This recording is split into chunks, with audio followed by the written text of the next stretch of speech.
Dans la série Nick Carter, je vous propose de découvrir une nouvelle aventure qui s'intitule Nick Carter sauve une fille. Traduit, adapté et lu par Philippe pour Vocalivre. Chapitre 1. La jeune fille morte. Nick Carter jeta un coup d'œil à sa montre en entrant par la porte de la rue du Borden Building à New York. Il était exactement 5h30 de l'après-midi. « Je suis juste à l'heure », pensa le grand détective en se dirigeant rapidement vers l'ascenseur. Soigneusement plié et rangé dans l'une de ses poches intérieures se trouvait un billet qu'il avait reçu par un messager dans la matinée. Ce billet, dactylographié, n'était pas signé et disait ceci. Nicolas Carter, New York City. Cher monsieur, veuillez vous rendre à la chambre 59 du Borden Building à 5h30 précise cet après-midi pour une affaire importante. Ne manquez pas ce rendez-vous.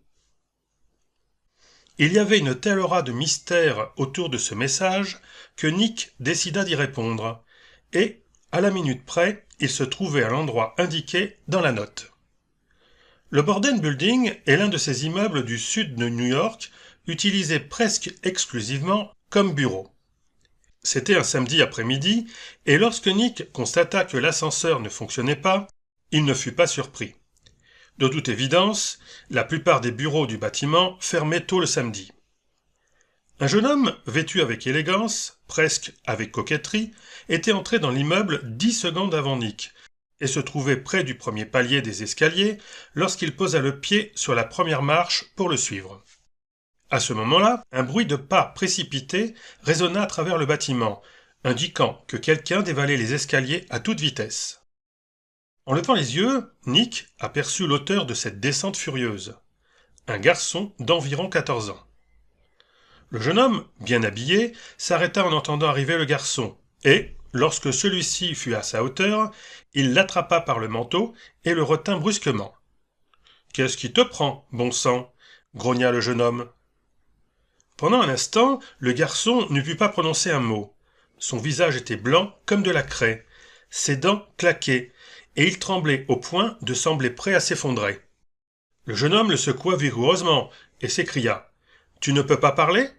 Qu'as-tu fait ? Où vas-tu » Le garçon parvint alors à balbutier. « Oh, Mr. Gay, elle est morte. »« Elle est morte. Qui est morte, idiot ?»« Miss Langdon, » haleta le garçon. « Miss Langdon, morte ? Mais que veux-tu dire ? Parle. »« Elle a été assassinée. »« Quoi ? Où ? » ?»« Là-haut, dans le bureau. »« Tu me dis la vérité ? » ?»« Oui, c'est vrai. Quelqu'un l'a tuée. »« Alors, va chercher la police, et vite !» dit le jeune homme en lâchant le col du garçon et en reprenant son ascension des escaliers. Le garçon continua sa descente précipitée vers la rue, et Nick suivit le jeune homme en montant. Il le vit s'arrêter au 5e étage et disparaître par une porte ouverte. Quand Nick arriva au même niveau, il remarqua avec intérêt que le numéro 59 était peint sur la porte par laquelle l'autre homme venait de passer. Il se demanda aussitôt « Mon mystérieux billet a-t-il un rapport avec ce qui s'est passé derrière cette porte ?» Nick franchit la porte ouverte et se retrouva dans un vaste bureau général utilisé par un cabinet d'avocats. Le nom du cabinet figurait également sur la porte. C'était Brickley & Bike, avocat. À l'autre bout de la pièce, une porte entrebâillée donnait accès à un bureau privé. Au-delà de cette porte, Nick entendit des voix aiguës s'affrontant dans une altercation. Il devina, avec justesse, que, quelle que soit la tragédie, elle s'était déroulée dans ce bureau du fond. Il traversa donc la grande pièce, ouvrit brusquement la porte communicante, et, debout sur le seuil, embrassa la scène d'un seul regard. 2 hommes se trouvaient dans le bureau de taille moyenne. L'un d'eux était l'homme qui l'avait précédé dans l'escalier, celui que le garçon avait appelé Mr. Gay. L'autre était un homme plus âgé, peut-être 35 ans, grand, solidement bâti, avec une légère courbure des épaules, un visage plutôt froid et cynique, et une paire d'yeux gris perçants qui semblaient vouloir transpercer tout ce qu'il fixait. Au moment où Nick apparut, cet homme était appuyé contre une table à surface plane, le visage tourné en partie vers la porte. Il aperçut Nick dès que ce dernier ouvrit grand la porte. L'autre homme, de dos par rapport à la porte, ne remarqua pas immédiatement la présence du détective. Il était en train de dire, s'adressant à l'homme plus âgé, « Pensez-vous que quelqu'un croira à votre histoire ?» L'orateur désignait quelque chose devant lui. Ce quelque chose était le corps d'une jeune femme assise sur une chaise devant un bureau à rouleau ouvert. Un bras pendait mollement à son côté et elle semblait s'être partiellement affaissée en avant, sa tête et son bras gauche reposant sur le bureau. Nick reconnut en elle la victime d'une tragédie. Avant que le détective n'ait eu le temps d'avancer d'un pas, l'homme plus âgé, ses yeux gris rivés sur le visage de Nick, demanda « Que voulez-vous » Le plus jeune s'était retourné pour faire face à Nick, et, à son tour, demanda « Qui êtes-vous » ? « Je suis Nick Carter. » À la surprise de Nick, le jeune homme recula de plusieurs pas, comme agacé ou déconcerté, tandis que l'aîné fronça les sourcils sans détourner ses yeux gris du visage du détective. Ce dernier s'avança vers le bureau où reposait le corps de la jeune femme et procéda à un examen rapide. Une blessure par balle marquait sa tempe droite. La balle avait traversé son cerveau et elle était morte. Sa main droite portait un gant dont les doigts étaient enfilés, mais le pouce et la partie supérieure de la main restaient nus. La première déduction à tirer de ce détail était qu'elle avait été abattue alors qu'elle enfilait ses gants, prête à quitter le bureau. Dans la minute qui suivit, Nick effectua l'un de ces éclairs d'inspection oculaire où peu de détails lui échappaient. Puis, le bruit de nombreux pas précipités montant l'escalier se fit entendre.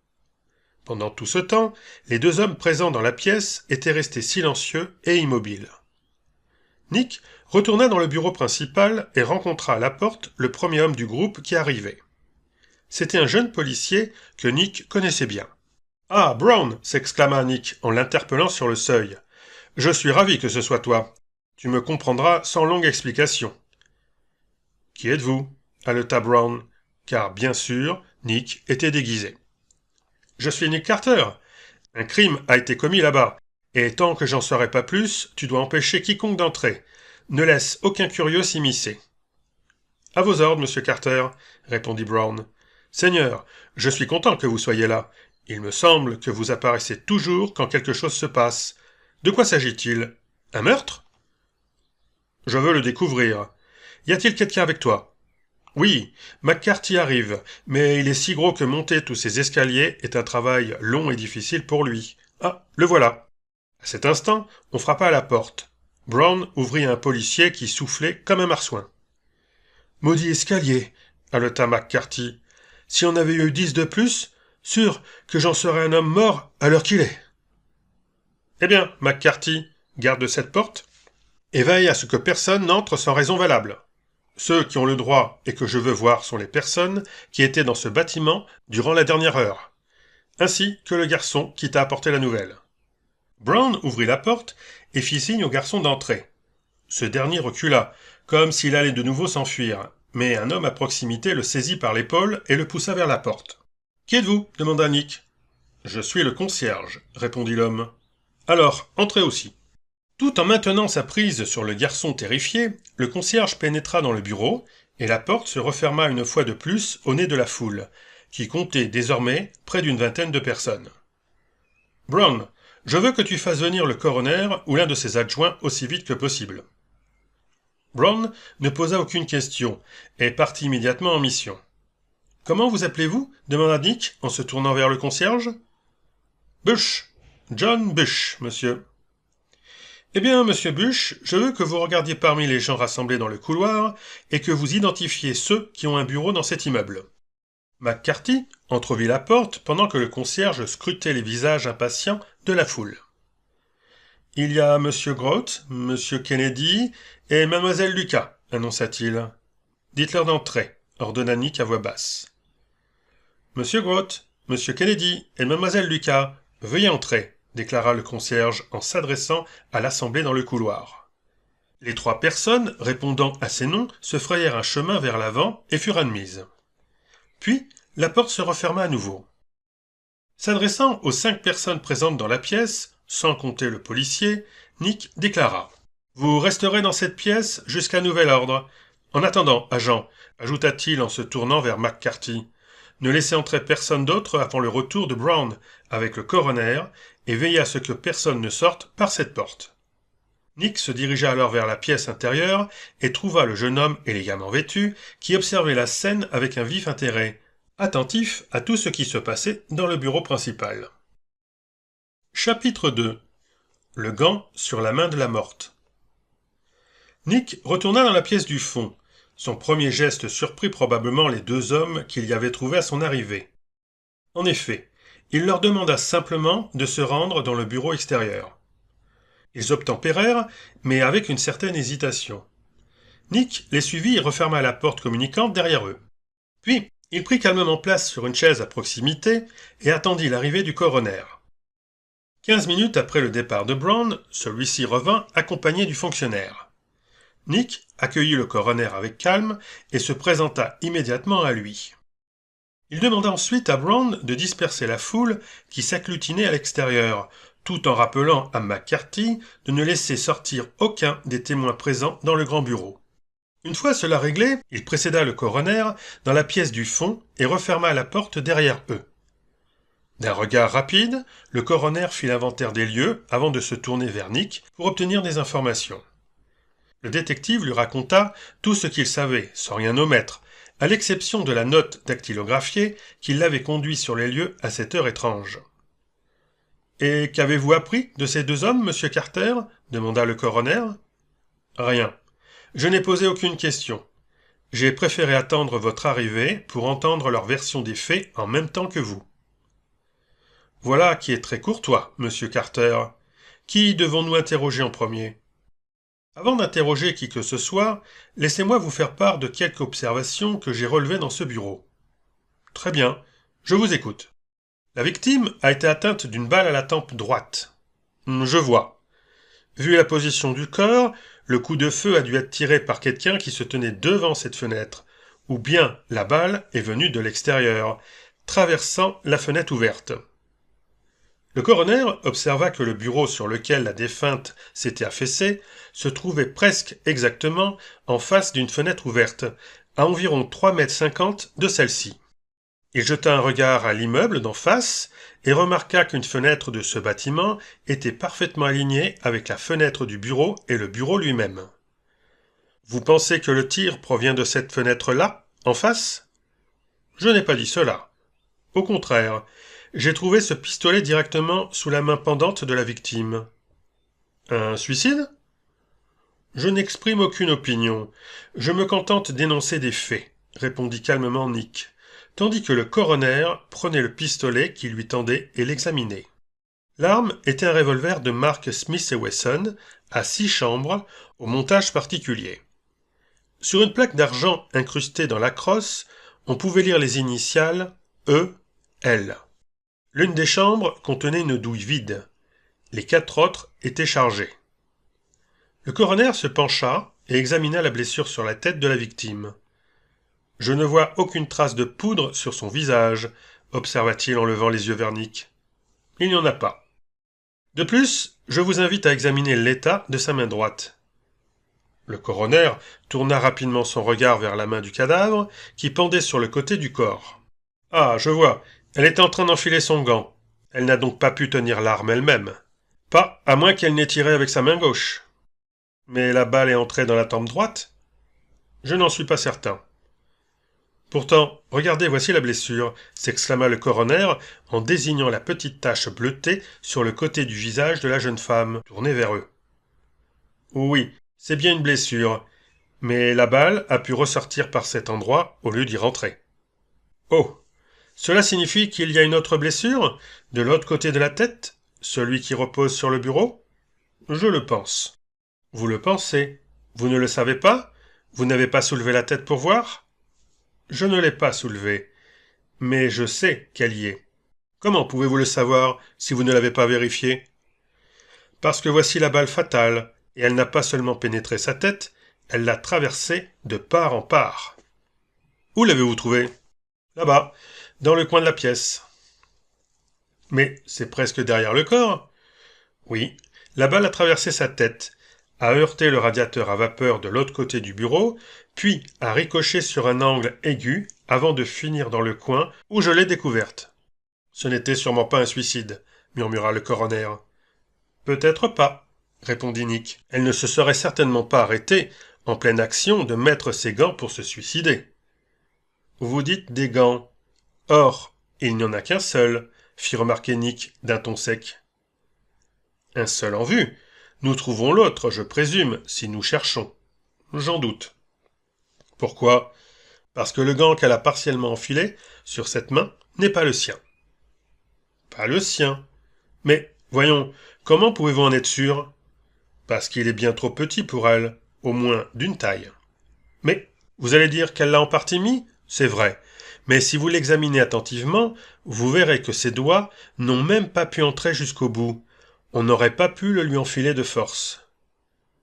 Alors, à qui appartient-il? Je l'ignore, répondit Nick, qui, en même temps, traversait la pièce pour examiner une veste de femme accrochée à un crochet sur le mur.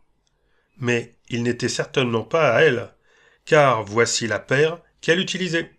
Il brandit alors une paire de gants d'une couleur totalement différente, visiblement plusieurs tailles au-dessus de celui trouvé sur la main de la défunte.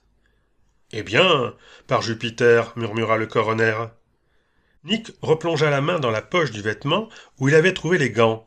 Cette fois, il en sortit un porte-monnaie féminin. Sans l'ouvrir, il retourna près du cadavre et retira délicatement le gant des doigts raidis de la jeune femme.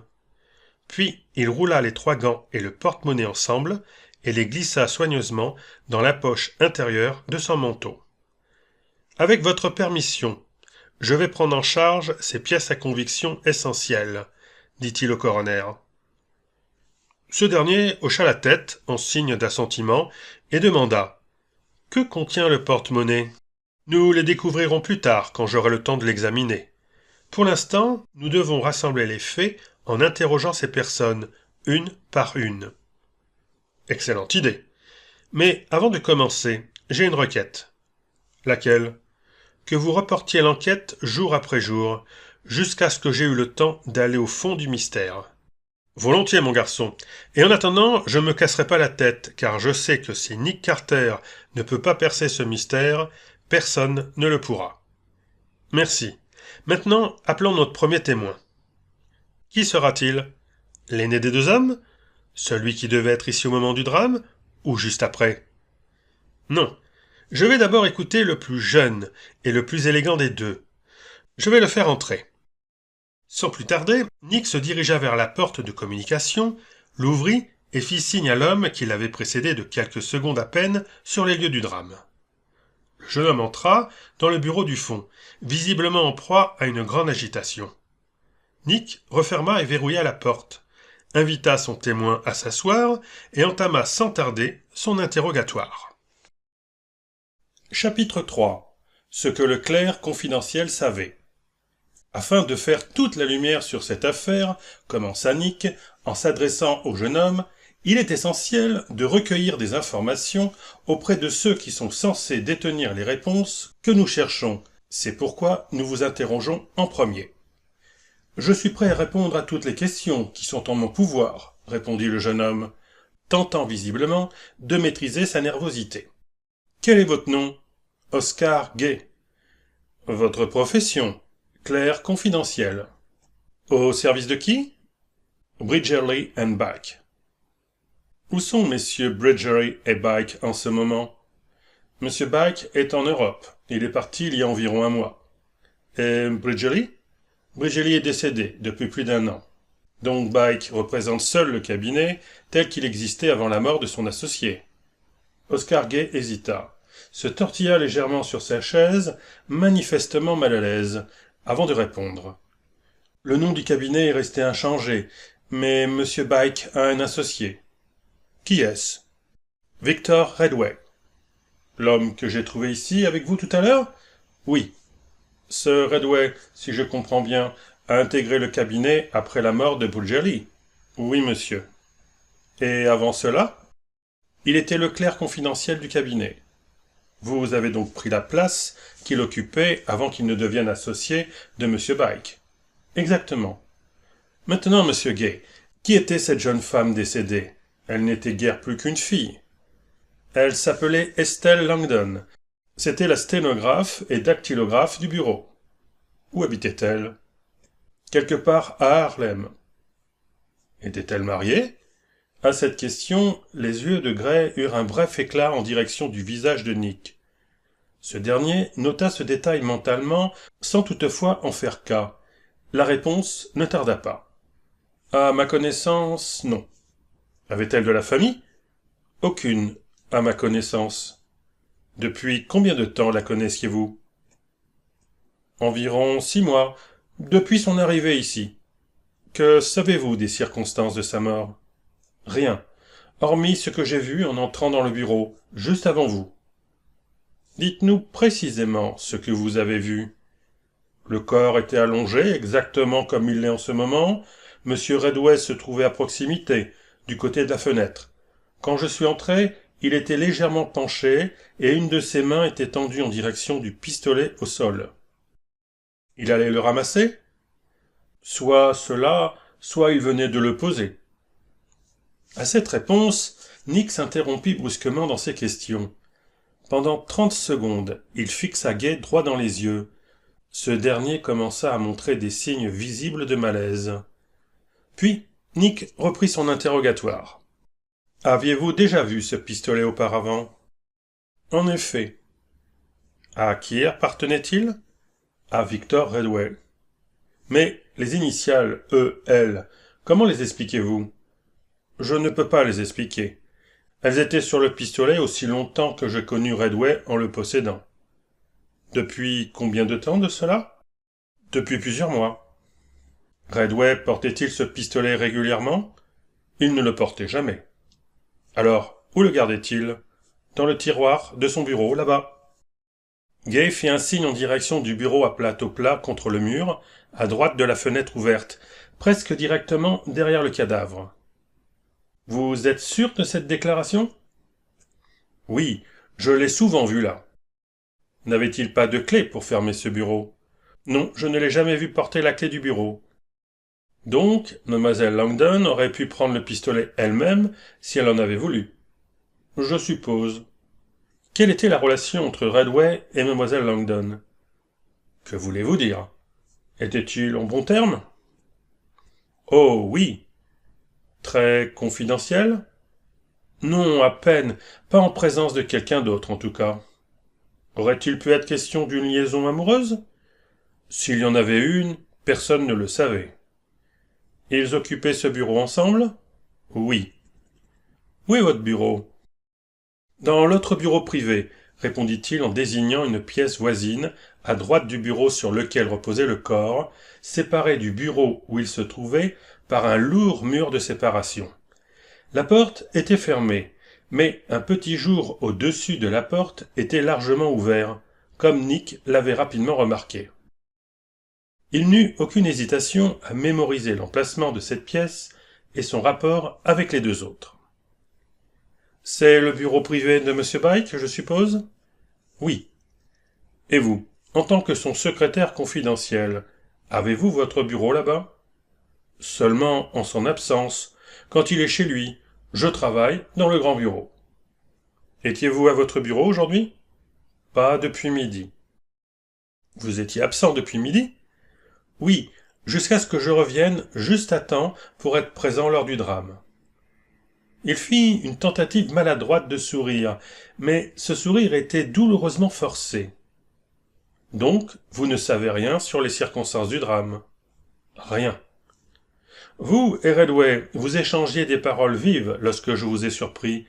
Que s'est-il dit entre vous ?»« Je l'ai accusé d'avoir tué Mademoiselle Langdon. »« Et quelle réponse a-t-il donnée ? » Il a été insolent. Il m'a demandé ce que j'avais l'intention de faire à ce sujet, et il voulait savoir quelles preuves j'avais pour étayer mes accusations. Et ensuite, vous êtes arrivé presque avant que je puisse répondre. Avez-vous des preuves?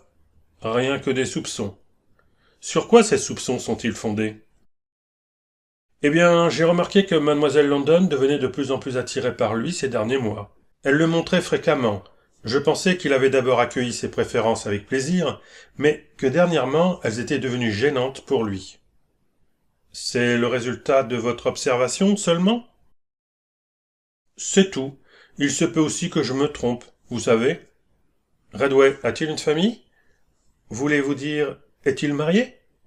Oui. A-t-il une femme, des enfants, ou des proches avec qui il vit? Je crois que non. Pas que quelqu'un en sache. Où vit-il? Dans un appartement de célibataire, rue de la 55e. Cela suffira pour l'instant, monsieur Gay. Le jeune homme se leva et se dirigea vers l'autre bureau privé par la porte communicante, mais Nick l'arrêta.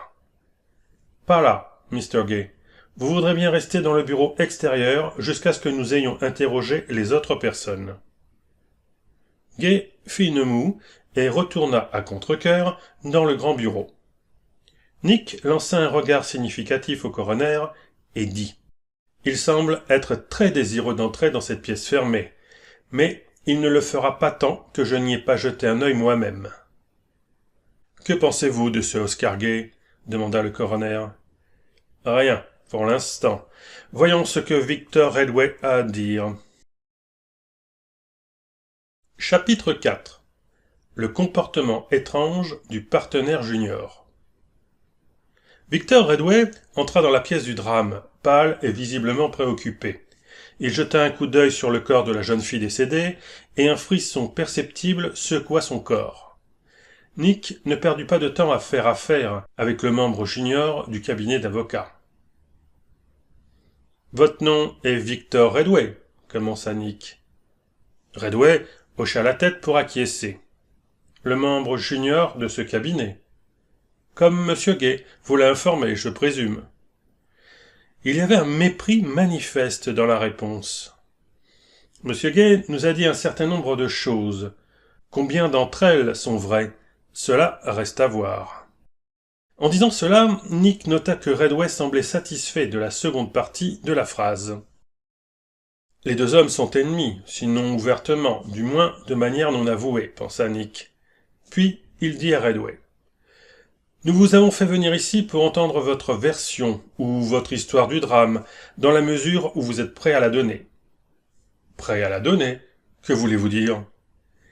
Eh bien, ceci. Je suis détective. Voici le coroner. Vous êtes avocat. Ce n'est pas une enquête, ni même une audition préliminaire. Vous n'êtes pas sous serment.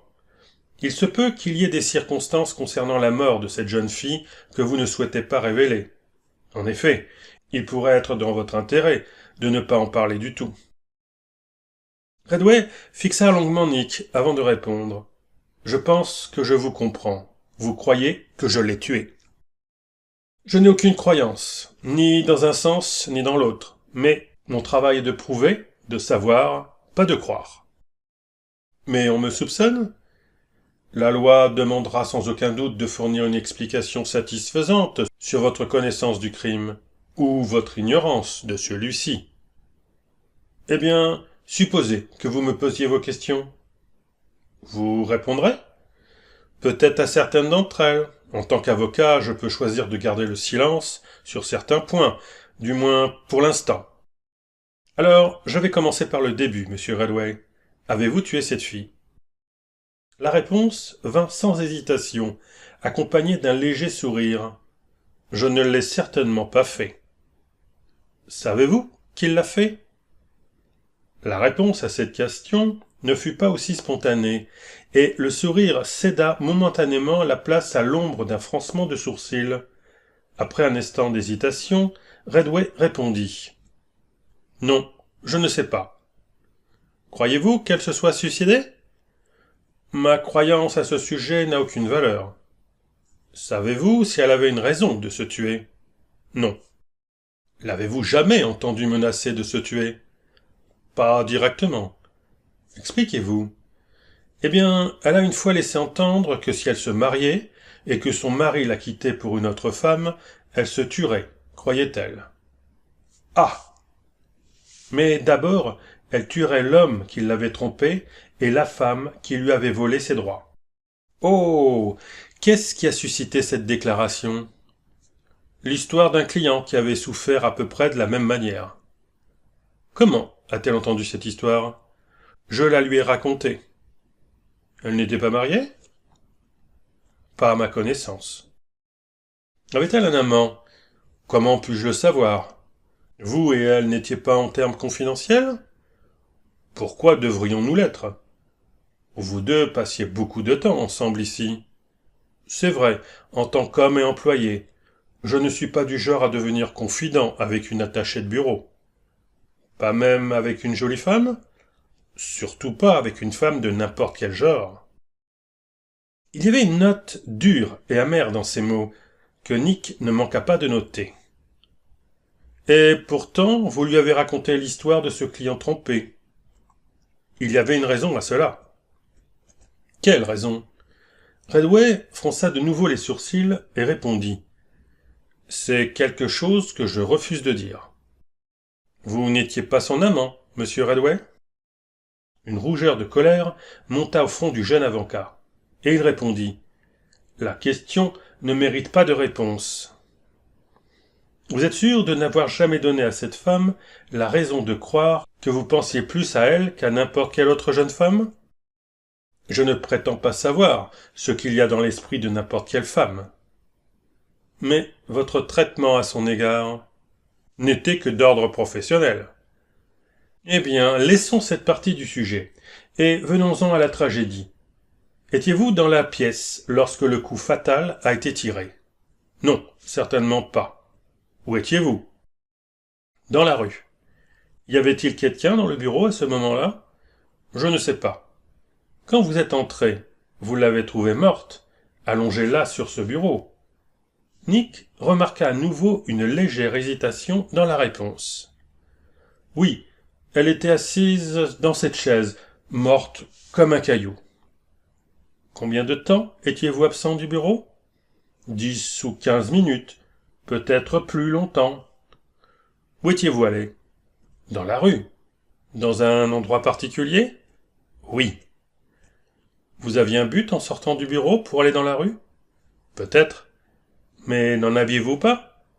Oh oui, il y a toujours un but dans tout ce que nous faisons.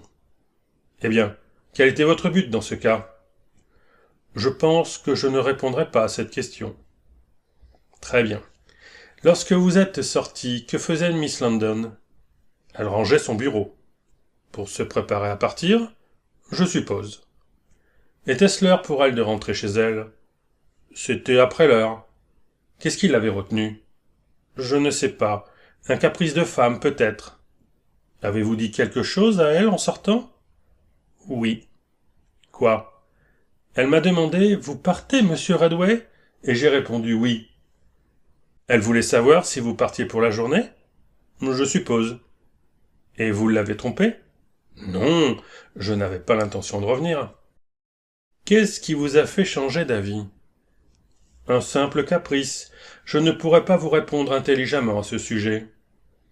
Vous voulez dire que vous ne le ferez pas, pensa Nick. Lorsque vous êtes revenu, vous l'avez trouvée morte? Continua Nick. Oui, je l'ai déjà dit. Il y avait quelqu'un d'autre dans le bureau? Non. Vous n'avez pas donné l'alarme immédiatement? Non. Pourquoi? Parce que je me suis rendu compte, dès le départ, que c'était une situation embarrassante pour moi, peu importe la façon dont je pourrais la gérer. Alors, vous êtes resté? Oui. Que faisiez-vous seul avec le cadavre? Les yeux gris de Redway se posèrent à nouveau sur le visage de Nick avant qu'il ne réponde. J'ai passé quelques minutes à essayer de trouver des indices du crime, tout en réfléchissant à mon propre danger. Alors, vous attendiez que quelqu'un entre? J'ai attendu qu'il y ait quelqu'un qui entre. Qui était-ce? Jack Marston, le garçon de bureau. Combien de temps après votre retour, Jack Marston est-il apparu? Je ne sais pas. Un homme dans de telles circonstances n'a pas beaucoup de connaissance du temps. L'avez-vous envoyé chercher la police? Je lui ai fait comprendre que Miss Langdon avait été tuée, et, eh bien, il a fait le reste sans attendre de directive. Encore ce léger sourire qui tordit les coins de la bouche de Redway. Et pendant qu'il était parti, Gay est-il entré? Oui. Quand il est entré par la porte, où étiez-vous? À côté du cadavre. Que faisiez-vous? Je venais juste de me pencher pour ramasser le pistolet. Oh, mais vous ne l'avez pas ramassé. Non, dans ma relation personnelle avec Gay, je l'ai oublié. Nick laissa échapper un petit rire intérieur à l'idée de piéger si habilement un avocat. À qui appartenait ce pistolet, monsieur Redway? À moi. Où était-il lorsque vous l'avez vu pour la dernière fois avant de le voir sur le sol près de la morte? Dans le tiroir de mon bureau, là-bas. Quand cela? Ce matin. Était-il chargé? Oui. Chaque chambre? Je me souviens distinctement avoir rempli les chambres de cartouches hier, et je n'en ai pas tiré une seule depuis. Nick nota la réponse évasive. Aviez-vous l'habitude de le garder chargé? Non, au contraire, je n'avais presque jamais de cartouches dedans. Hier, j'ai acheté des cartouches et j'ai rempli les chambres. Pourquoi? Je comptais l'utiliser pour le bien d'un chat qui empêche tout le monde de dormir pendant la nuit. Encore une réponse évasive, pensa mentalement Nick. Eh bien, je suis parti sans l'emporter avec moi, d'où il est resté là toute la journée, chargé. Miss London savait-elle que le pistolet était dans ce tiroir? Je suppose qu'elle le savait. Le tiroir n'était jamais verrouillé, et elle y allait fréquemment pour prendre des choses. C'est tout ce que j'ai à vous demander pour le moment, monsieur Redway. Voulez-vous bien rester dans le bureau extérieur jusqu'à ce que nous ayons parlé avec le garçon de bureau? Je n'ai pas d'autre choix que de vous obliger, répondit-il sarcastiquement, et le junior partenaire quitta la pièce. Le coroner regarda Nick avec une expression perplexe sur le visage. « Que pensez-vous de monsieur Redway » demanda-t-il. « Rien pour l'instant, mais il y a encore beaucoup à apprendre qui pourrait placer monsieur Redway sous un jour totalement différent. Maintenant, voyons Jack Marston. Je compte sur le garçon pour des informations qui pourraient être très précieuses. » Chapitre 5. La mystérieuse visiteuse. Jack Marston était dans un état de terreur extrême en présence du cadavre de la jeune fille, à tel point que Nick passa 5 minutes à calmer l'esprit du garçon afin qu'il puisse répondre aux questions de manière cohérente. Ensuite, il commença à interroger le jeune homme prudemment. « Depuis combien de temps êtes-vous le garçon de bureau pour Bredgelly & Bike, Jack ?» demanda le détective. « Presque 2 ans. Quels sont vos horaires ? Je suis ici à 8 heures, et en cette période de l'année, je rentre généralement chez moi à 5 heures. Le bureau était-il fermé à ce moment-là? Le concierge le ferme généralement pour le nettoyage. Parfois, il ne vient pas avant plus tard.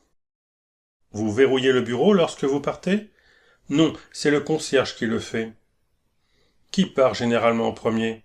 Monsieur Bike, quand il est ici. Et quand il n'est pas ici? Eh bien, c'est monsieur Gay. Monsieur Gay a beaucoup été absent depuis que monsieur Bike est parti en Europe.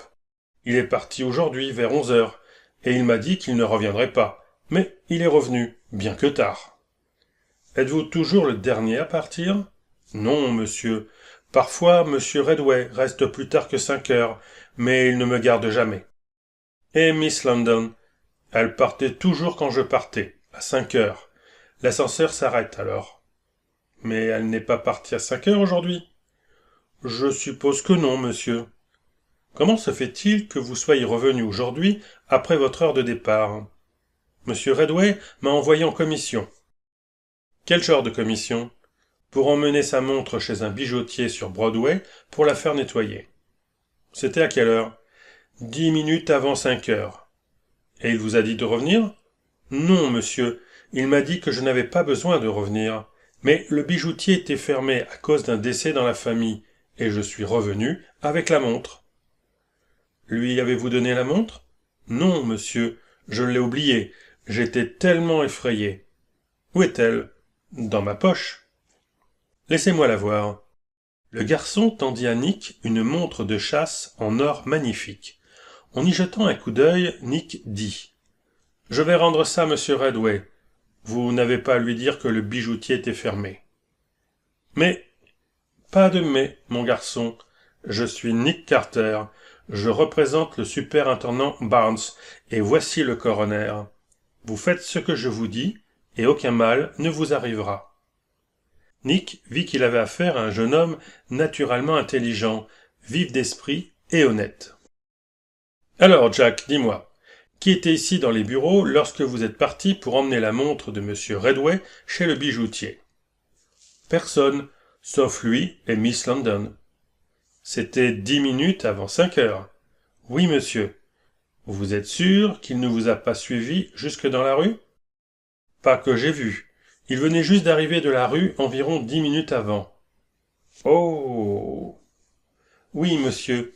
Il est sorti avec une dame et est resté dehors près de 30 minutes. »« Qui était-elle ? » ?»« Je ne sais pas. Je ne l'avais jamais vue avant. »« Comment était-elle ? » ?»« Jeune et très jolie. » »« À qui a-t-elle demandé en entrant ? » ?»« Monsieur Redway ? » ?»« Ne vous a-t-elle pas donné un nom ? » ?»« Non, monsieur. Je lui ai demandé son nom, mais elle a répondu par une question. « Est-il là-dedans ?»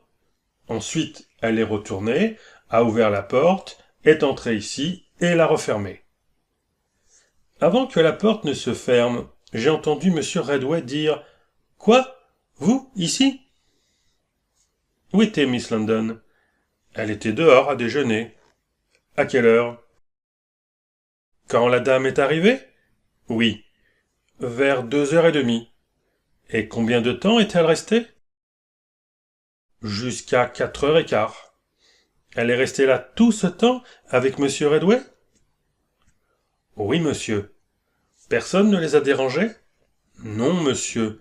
M. Redway m'a donné des ordres peu après que la dame soit entrée pour dire à personne de les déranger. J'ai donc renvoyé plusieurs personnes. Mais Miss London, elle est revenue vers 3h moins le quart et est restée là, dans le grand bureau, avec moi, jusqu'à ce que la dame parte. Elle n'a pas semblé curieuse au sujet de la visiteuse étrange ? Pas du tout, jusqu'à ce que la dame parte et qu'elle la voie. Ensuite, elle est devenue un peu excitée. Elle a vu la femme lorsqu'elle est sortie ? Oui, monsieur. Miss London était dans le grand bureau lorsque M. Redway et la dame sont passés en direction de l'ascenseur. M. Redway m'a dit en passant « Je reviendrai bientôt, Jack », et il a accompagné la dame en bas. Je ne pense pas que l'un ou l'autre ait vu Miss London, qui était assise dans le coin, un peu derrière la porte. Et vous dites que la vue de la femme étrange l'a excitée ? Beaucoup. Dès qu'ils sont montés dans l'ascenseur, elle a commencé à poser des questions à propos de la femme, et elle semblait très perturbée, bien qu'avant cela, elle n'ait pratiquement pas montré d'intérêt pour la visiteuse. Miss London avait-elle tendance à s'exciter facilement ? Non, monsieur. Au contraire, elle était presque toujours calme et décontractée. Qu'a-t-elle fait jusqu'à ce que M. Redway revienne ? Elle a marché nerveusement dans ce bureau là-bas, et on aurait dit qu'elle ne pouvait pas attendre qu'il revienne. Eh bien, quand il est revenu, et ensuite ? Il est retourné directement dans le bureau et a laissé la porte ouverte derrière lui. Miss London l'a fermée elle-même. Ah, c'est intéressant. Continuez. Je n'ai pas entendu grand-chose de ce qui a été dit, bien que j'aurais pu si j'avais voulu écouter, car la voix de Miss London était élevée. Avez-vous entendu quelque chose ? Oui, je n'ai pas pu m'en empêcher. Elle a presque crié les mots. Quels mots ? Eh bien, ceci. Si j'en étais sûr, sa vie ne vaudrait pas un centime. Ils se disputaient encore quand vous êtes sorti avec la montre de M. Redway ? Non, monsieur. Du moins, elle semblait s'être beaucoup calmée. Quand vous êtes revenu, que faisait M. Redway ? Il se lavait les mains dans le lavabo là-bas, dit Jack en pointant du doigt un lavabo derrière un écran dans un coin du bureau. Qu'a-t-il dit ? Il semblait très surpris et quelque peu confus. J'ai vu Miss London allongée sur le bureau de cette façon, et en me souvenant de la scène entre eux, j'ai demandé « Pourquoi, monsieur Redway ? Qu'est-ce qui lui arrive ?» Il a répondu « Jack, elle a eu un terrible accident. » Puis je suis monté, et dès que j'ai vu qu'elle était morte, j'ai couru aussi vite que je pouvais en bas, et j'ai croisé monsieur Gay qui montait. « Avez-vous déjà vu ce pistolet, Jack ? » Oui, monsieur, souvent. Où? Dans le bureau de monsieur Redway, là-bas. Quand l'avez-vous vu pour la dernière fois? Hier. Où? Dans les mains de Miss London. Que faisait-elle avec? Elle le chargeait. Pourquoi? Elle a dit que monsieur Redway le lui avait prêté pour tuer un chat. L'esprit de Nick se tourna immédiatement vers les paroles évasives de Redway à propos de tuer des chats. Mais elle ne l'a pas utilisé, je suppose, osa Nick. Je ne sais pas, mais je suppose qu'elle a essayé. Pourquoi? Le pistolet n'était pas là hier soir, après qu'elle soit partie. Êtes-vous sûr? Tout à fait sûr. Je suis allé dans le tiroir chercher des balles à blanc, et le pistolet avait disparu, bien que la boîte de munitions soit restée là. Avez-vous vu le pistolet ce soir? Je ne l'ai pas vu depuis jusqu'à maintenant. Il était sur le sol, presque à portée de la main de Miss London. Celle qui pendait, avait-elle un gant? Oui. Vous vous trompez, monsieur. Que voulez-vous dire? J'ai remarqué la main avec le gant quand je suis allé la regarder. Il n'y avait pas de pistolet près d'elle. Vous ne l'avez peut-être pas remarqué? Je l'aurais vu, s'il avait été là, insista Jack. Après un avertissement au garçon de garder le silence pendant un jour ou deux, Nick le renvoya. Chapitre 6.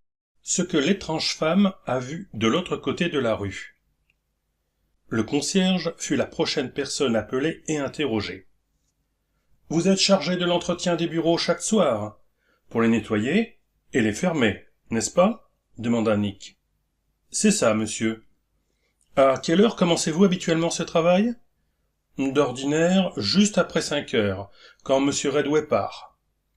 Mais vous n'êtes pas venu dans ces bureaux à 5 heures aujourd'hui, ni même à 5h30. C'est vrai, monsieur, on m'a demandé d'attendre jusqu'à 6 heures. On vous a demandé d'attendre jusqu'à 6 heures? Par qui?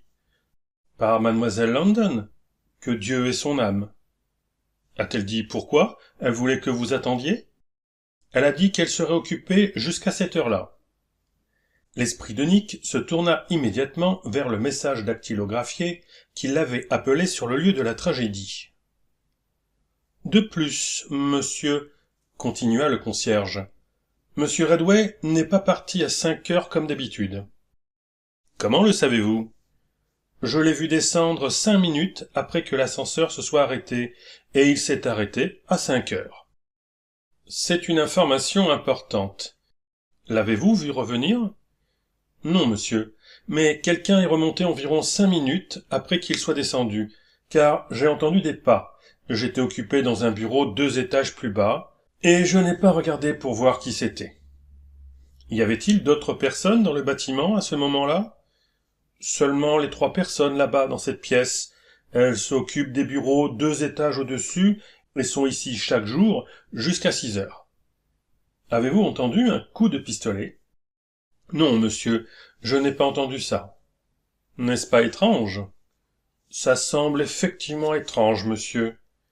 Y a-t-il eu du bruit inhabituel autour de l'heure où le coup de feu a pu être tiré? Un seul bruit, monsieur. Quel genre de bruit? Un chariot chargé de ferraille est passé dans la rue en bas et a fait grand bruit. Vers quelle heure était-ce? Près de 5 heures. Avant ou après que Redway soit descendu? Juste avant, si je me souviens bien. Monsieur Kennedy, monsieur Grott et mademoiselle Lucas furent ensuite appelés ensemble et interrogés sur ce qu'ils savaient de l'affaire. Aucun d'eux n'avait de connaissances qui, au départ, pourraient éclairer le sujet en question. Ils travaillaient dans leur bureau, 2 étages au-dessus, et aucun d'eux n'a entendu de coup de pistolet. L'un de vous se souvient-il du bruit d'un chariot lourdement chargé qui est passé dans la rue en bas vers 5 heures? Demanda Nick. Monsieur Grott s'en souvenait bien, et pour une bonne raison. Lorsqu'on lui demanda pourquoi, il répondit qu'à ce moment-là, mademoiselle Lucas se tenait à la fenêtre, regardant la rue. Il l'avait appelée, et le bruit était tellement fort qu'il avait dû élever la voix et l'appeler 3 fois avant qu'elle ne l'entende. Mademoiselle Lucas se souvint alors de l'incident, mais ne remarqua pas de bruit inhabituel à ce moment-là. Il se pourrait qu'il y ait eu un tel bruit, Cependant, son attention était totalement absorbée par autre chose à ce moment-là. « Qu'est-ce qui vous intéressait tant ?» demanda Nick. « Quelque chose que vous avez vu dans la rue ?»« Non, quelque chose que j'ai vu dans une fenêtre de l'autre côté de la rue. »« Que voyez-vous ?»« Une femme. »« Pourquoi cette femme vous a-t-elle paru si intéressante ?»« Parce que d'après ses actions, j'ai pensé qu'elle observait quelque chose qui se passait dans cet immeuble. »« Ah, maintenant nous arrivons à quelque chose d'important. Qu'est-ce qui vous a fait croire qu'elle observait cet immeuble ? » « Parce que lorsqu'elle est d'abord arrivée à cette fenêtre, elle a regardé dehors d'un air hardi, sans peur et négligemment. Soudain, elle s'est reculée et a caché son visage derrière le bord de la fenêtre, semblant être en alerte et soucieuse de ne pas être remarquée. Eh bien, elle est restée ainsi probablement 5 minutes, puis, bondissant sur ses pieds, elle a presque couru loin de la fenêtre et a disparu. Quelle fenêtre était-ce à travers laquelle elle regardait ? Mademoiselle Lucas désigna directement de l'autre côté de la rue et répondit. Celle-là. Elle avait désigné la fenêtre que Nick avait précédemment remarquée, alignée avec la fenêtre ouverte du bureau privé de Redway et le bureau de la jeune fille morte. Mademoiselle Lucas compléta ses informations en disant « Nos bureaux sont directement au-dessus de ceux-ci, et je regardais la femme, ou plutôt l'endroit d'où elle avait disparu une minute avant, quand M. Grotte m'a appelé. Pouviez-vous voir les traits de son visage ? Distinctement, quand elle est venue à la fenêtre. L'aviez-vous déjà vue auparavant ? Seulement une fois. Quand ? Aujourd'hui, cet après-midi, quand je sortais déjeuner. Où était-elle ? Elle est entrée dans l'ascenseur alors que je sortais. À quelle heure ? Vers 2h30. Nick n'avait aucun doute que la femme à la fenêtre était la visiteuse mystérieuse de Redway. Monsieur Kennedy et mademoiselle Lucas furent congédiés avec la consigne de ne répéter aucune de leurs informations à quiconque. Nick demanda à monsieur Grotte de rester quelques minutes. Après que Kennedy et la dactylographe soient retournés dans le bureau privé, Nick chuchota au coroner. « Faites semblant d'essayer d'obtenir plus d'informations de Grotte. Juste pour maintenir la conversation, pendant que je jette un coup d'œil dans le bureau privé de M. Bike. » Ainsi, tandis que le coroner engageait M. Grotte dans une conversation supplémentaire, Nick utilisa silencieusement son crochetage, entra dans le bureau privé de M. Bike et y resta près de 10 minutes. Lorsqu'il revint dans le bureau de Redway, il verrouilla la porte communicante derrière lui, puis dit « Monsieur Grotte, en tant que représentant du superintendant Browns, je vous demande de ne mentionner à personne le fait que vous m'avez vu entrer dans cette pièce, il y a un instant. Il se pourrait que cela concerne des parties innocentes qui sont en danger en ce moment, et il est important que ma visite au bureau de M. Bike ne soit connue de personne d'autre que de nous trois pour le moment. Vous pouvez compter sur moi, monsieur, pour garder le silence à ce sujet. Merci, et c'est tout. » Nick lui-même accompagna M. Grotte jusqu'au grand bureau et s'adressant aux 2 policiers, dit « Monsieur McCarthy, toutes ces bonnes personnes, à l'exception de M. Redway, à qui nous souhaitons poser quelques questions supplémentaires, peuvent partir. Monsieur Brown, vous veillerez à ce qu'ils aient libre accès à leur bureau ou à la rue. » Puis, se tournant vers Redway, le détective dit « J'aimerais obtenir un peu plus d'informations de votre part, Monsieur Redway. Auriez-vous l'amabilité de revenir dans votre bureau avec moi une fois de plus ? » « Personne ne pourrait refuser un gentleman aussi poli que vous, » répondit Redway avec sarcasme. Une fois à l'intérieur, et la porte verrouillée, Nick se mit immédiatement à sa tâche. « Monsieur Redway, vous m'avez dit que vous étiez allé dans la rue, et que lorsque vous êtes revenu, vous avez trouvé mademoiselle London morte. Vous avez correctement exposé l'affaire, monsieur. À quelle heure avez-vous quitté mademoiselle London ici vivante et descendu dans la rue ? Je ne peux pas vous donner l'heure exacte. C'était avant ou après 5 heures ? Avant. Comment le savez-vous ? Parce que je suis descendu dans l'ascenseur, et le garçon d'ascenseur ne fait jamais de trajet après 5 heures. Vous êtes sûr d'être descendu dans l'ascenseur ? Pourquoi ? Bien sûr que je suis sûr. Savez-vous où habite le garçon d'ascenseur? Non, mais le concierge peut vous le dire, il a son adresse. La réponse était si faible que Nick en fut quelque peu déconcerté. Où était votre garçon de bureau quand vous êtes sorti? Je venais juste de l'envoyer chez le bijoutier avec ma montre. Combien de temps avant? Seulement quelques minutes. Combien de temps êtes-vous resté dans la rue? 10 ou 15 minutes, probablement. Pourquoi êtes-vous remonté? Êtes-vous descendu, puis revenu une seconde fois? Que voulez-vous dire? Eh bien, vous dites que vous êtes descendu dans l'ascenseur un peu avant 5 heures, et que vous êtes revenu 10 ou 15 minutes plus tard. Pourquoi êtes-vous descendu presque immédiatement après et revenu une deuxième fois? Je ne l'ai pas fait. Mais le concierge vous a vu descendre les escaliers vers 5h15. Je prie pardon au concierge, mais il n'a rien vu de tel. Vous niez, alors, avoir marché dans les escaliers à ce moment-là?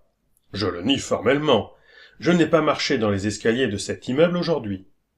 Lorsque vous êtes remonté, avez-vous eu l'occasion de revenir sur vos pas un court instant? Non, monsieur. Vous êtes monté directement, sans jamais faire un demi-tour? Oui. Le concierge est-il un homme honnête? Autant que je sache, oui. S'il lui déclare alors qu'il vous a vu descendre les escaliers à 10 ou 15 minutes après 5 heures, ou à tout autre moment après 5 heures, que diriez-vous? Qu'il a soit menti, soit s'est trompé. Maintenant, monsieur Redway, vous avez refusé de me dire pourquoi vous êtes allé dans la rue lors de ce dernier trajet et où vous étiez. Refusez-vous toujours de répondre? Je le refuse. Une dame vous a rendu visite dans ce bureau cet après-midi. Le visage de Redway rougit, puis pâlit. Une lueur froide et désespérée apparut dans ses yeux gris, et ses lèvres se fermèrent étroitement. Le niez-vous aussi?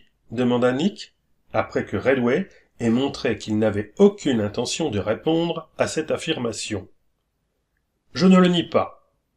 Qui était-elle? Que je refuse de vous le dire. Et la nature de ces affaires ici? C'est une affaire qui ne regarde que moi, et elle. Êtes-vous sûr que ce n'était pas aussi l'affaire de mademoiselle London? Tout à fait sûr. Après qu'elle soit partie, vous et mademoiselle London, avez-vous eu une querelle? Non, monsieur, nous n'en avons pas eu. Mais la voix de mademoiselle London a été entendue dans un ton très élevé et excitant, en train de vous parler ici. Mademoiselle London était maîtresse de sa propre voix. Je répète, nous n'avons pas eu de querelle. Que vous disait-elle alors qu'elle était si excitée? Je ne peux vraiment pas vous le dire. Pourquoi? Cela ne concernait qu'elle, et elle est morte. Ces affaires sont sacrées en ce qui me concerne. Vous avez quitté le bâtiment avec votre visiteuse. Oui. Où l'avez-vous emmenée? À la station du métro aérien. Où habite-t-elle? Vous devrez obtenir cette information de sa part. Avez-vous vu la dame depuis que vous l'avez laissée à la station de métro aérien? Monsieur Carter, il n'est pas utile que vous me posiez davantage de questions, ni que j'y réponde. Alors, je suppose, monsieur Redway, que vous êtes suffisamment avocat pour comprendre votre position, remarqua Nick. Oh oui, je dois me soumettre à une arrestation sous suspicion. Mais je n'ai pas peur. Il n'y a rien dans l'affaire qui puisse m'inculper. Savez-vous comment mademoiselle London est morte? Je crois que vous m'avez posé cette question avant, et j'y ai répondu. Je ne sais pas. Alors, jusqu'à ce que nous le découvrions, vous devrez vous soumettre à la détention. Emprisonné, vous voulez dire? Eh bien, je suis prêt. Accompagné de l'officier Brown, Nick emmena Redway devant le juge de paix le plus proche, où un mandat de dépôt fut signé, et Redway fut incarcéré dans les Tombs. Cependant, avant de quitter le Borden Building, Nick interrogea à nouveau le concierge à propos de la personne qui avait descendu les escaliers peu de temps après 5 heures. « Êtes-vous sûr que c'était M. Redway ?»« Aussi sûr que je suis en vie. Je le suis. » « Impossible de confondre quelqu'un d'autre avec lui ?»« Comment aurais-je pu? Il n'y a personne d'autre qui porte un costume bleu ciel comme lui, un chapeau de paille avec un bandeau noir et une moustache blonde aussi longue. Lorsque Nick entendit cette réponse, en se rappelant la tenue et l'apparence particulière de Redway, il ne put douter des paroles du concierge. Il obtint ensuite l'adresse du garçon d'ascenseur et confia l'affaire au coroner avec cette demande particulière. Reportez votre enquête jour après jour, jusqu'à ce que j'aie eu un peu plus de temps pour examiner cette affaire. Une fois Redway en sécurité dans les Tombs, Nick se rendit directement chez le garçon d'ascenseur. Il le trouva en train de dîner, et savait que la nouvelle de la tragédie dans le Porden Building ne pouvait pas encore être parvenue jusqu'à lui. « J'essaie de retrouver M. Redway, » répliqua Nick, « et je pensais que vous pourriez peut-être me dire où il est. »« Eh bien, il a des chambres, quelque part sur la 55e rue, je crois. Avez-vous regardé dans l'annuaire ?»« Oui, il n'y est pas. Était-il au bureau aujourd'hui ?»« Bien sûr. »« Vous l'avez vu ?»« Eh bien, oui. Plusieurs fois, il est monté et descendu avec moi. »« Combien de fois ?»« Oh, 4 ou 5, peut-être. » Y avait-il quelqu'un avec lui lors de ces trajets ? Il y avait une jeune femme superbe avec lui une fois lorsqu'il est descendu. C'était la dernière fois qu'il est descendu ? Non, il est revenu une demi-heure plus tard et est descendu avec moi lors de mon dernier trajet, juste à 5 heures. Cette information confirmait la déclaration de Redway et laissait Nick dans une profonde perplexité. Il avait désormais de bonnes raisons de croire que si le concierge était exact dans son témoignage, Redway devait être remonté presque immédiatement par les escaliers, être redescendu une deuxième fois par le même chemin, puis être revenu une seconde fois par les escaliers. L'affaire présentait une tournure particulièrement déroutante à cet instant précis. « Quand avez-vous vu M. Gay pour la dernière fois ?» demanda Nick. « M. Gay a quitté le bureau vers 11 heures et n'est plus revenu. »« Est-ce que quelqu'un vous a demandé les bureaux de Bridgeley & Bike pendant la journée ?» Nick s'attendait à ce que le garçon dise que c'était la femme étrange. La réponse fut quelque peu décevante. « Seulement un vieux monsieur, un vieil homme qui est monté vers 2h30 ou 3h. »« Combien de temps est-il resté ?»« Je ne sais pas. Il n'est pas descendu avec moi. Je suppose qu'il a dû marcher. »« 2h30 ou 3h, se dit Nick. Le garçon de bureau m'a dit que plusieurs personnes étaient venues pendant que la femme étrange était enfermée avec Redway, et qu'il les avait toutes renvoyées. Cet homme âgé était probablement l'une d'elles. Puis, pour l'instant, Nick laissa de côté toutes ses pensées concernant cet homme âgé. Cependant, l'existence de cette personne allait bientôt lui revenir en mémoire de manière frappante. Chapitre 7. Nick et Chick en conférence. La prochaine action de Nick fut de se rendre directement chez lui et d'appeler son bras droit, Chick, pour une réunion. Sans perdre de temps ni de parole, il mit son assistant au courant de tous les faits de l'affaire jusqu'à cet instant. Lorsqu'il termina enfin les détails avec un récit de sa visite au garçon de l'ascenseur, il se laissa retomber dans son fauteuil et laissa à Chick un regard qui signifiait « C'est tout. Qu'en penses-tu » Chick soutint le regard de son chef pendant une minute entière, puis il prononça le mot unique. « Alors ?» Nick répéta le monosyllabe. « Alors ?» « Je suppose que tu as une affaire aussi complexe entre les mains, » sourit Chick, « mais je parie ma montre contre ton cure-dent sur un point. »« Lequel ? » ?»« Que bien que tu aies mis Redway en prison, tu ne crois pas qu'il ait tué la fille. »« Tu gagnerais le cure-dent si je prenais ton pari. Pourtant, je pourrais me tromper. »« Je ne crois pas que tu te trompes, et je ne serais pas surpris si tu avais des témoignages qui éclairent Redway sous un jour bien meilleur que celui qu'on lui reconnaît. » Chick, tu es un bon élève. Je suis fier de toi. Merci. Je vais plus loin, et je dirais que je crois que tu penses que Redway sait qui a tué la fille, ou comment elle est morte, et qu'il protège quelqu'un.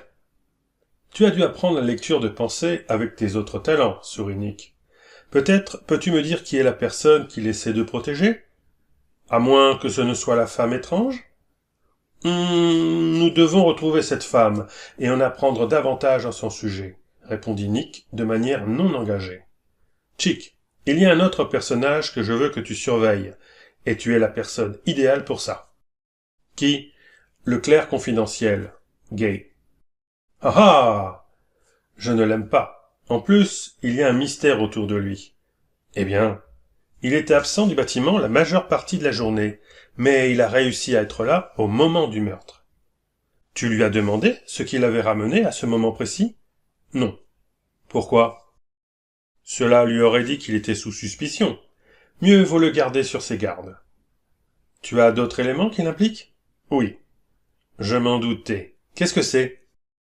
Je vous ai parlé de ma visite secrète, rapide et précipitée au bureau du membre principal de la société. Oui. Qu'avez-vous découvert là-bas? Pas grand-chose. Et pourtant beaucoup. Il y avait un miroir fixé si haut près du plafond qu'une personne se tenant ou assise près de la porte communicante pouvait voir refléter tout ce qui se passait dans l'autre pièce où la tragédie a eu lieu.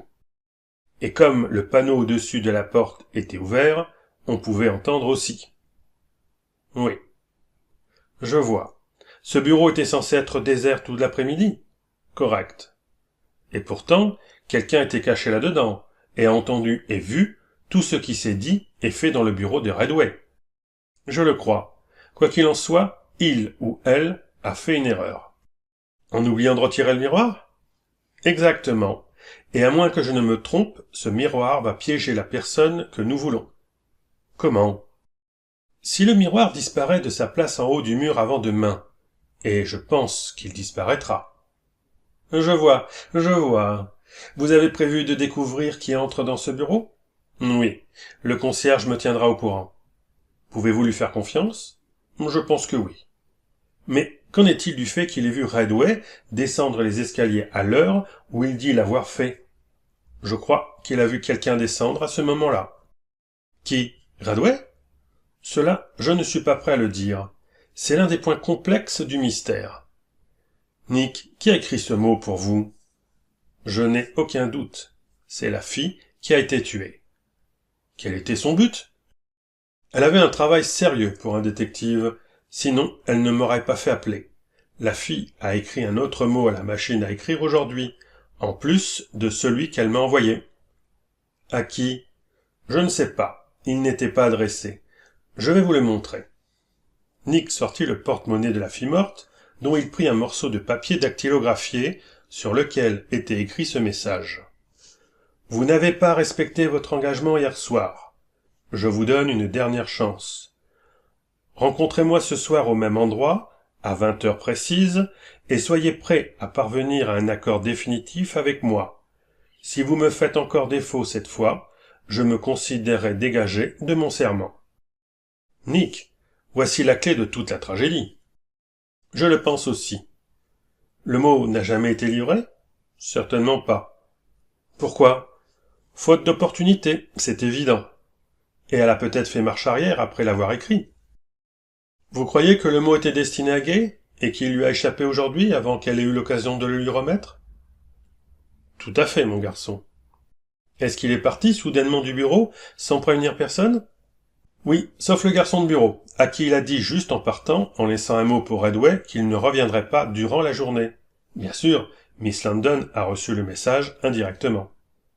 Eh bien, quoi d'autre? Ceci. Nick sortit la montre de Redway et ouvrit l'arrière du boîtier. Lorsqu'il tourna à l'intérieur vers Chick, ce dernier aperçut le portrait d'une jolie petite fille de 6 ou 7 ans. « Qui est-elle » demanda Nick en admirant le beau visage. « Ça, nous devons le découvrir. Est-ce qu'elle ressemble à Redway ?»« Non, elle n'a aucune de ces caractéristiques que je puisse voir.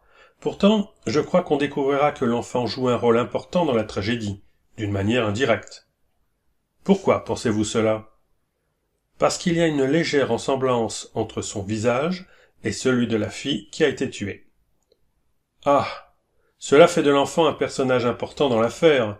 Quelle est votre prochaine démarche, Nick ?»« Il n'y a pas de prochaine démarche. Ce doit être une série de démarches dans lesquelles j'ai besoin de votre aide et de celle d'Ida. »« Eh bien, exposez votre plan. D'abord, je veux retrouver la mystérieuse femme. Ensuite, je veux retrouver cette petite fille. Troisièmement, je veux découvrir où Estelle Landon est allée hier soir. afin de découvrir son lieu de rendez-vous avec la personne à qui elle a adressé ce mot.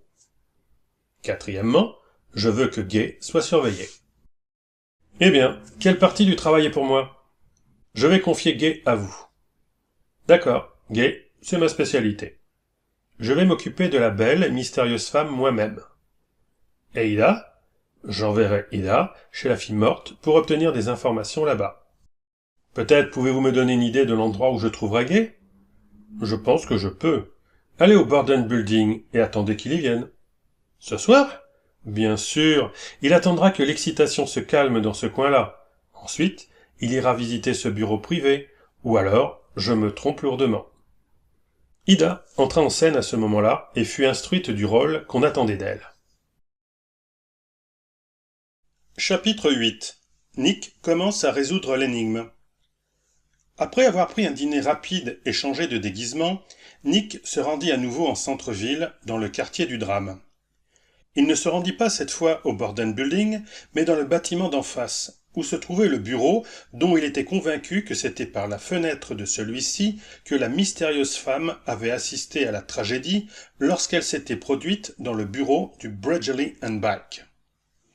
Le bâtiment était fermé pour la nuit, mais Nick n'eut aucun mal à trouver le concierge, qui vivait dans une des pièces du dernier étage. Mais qui, à cette heure-là, était dans la rue en train de discuter avec ses connaissances de la tragédie du Borden Building.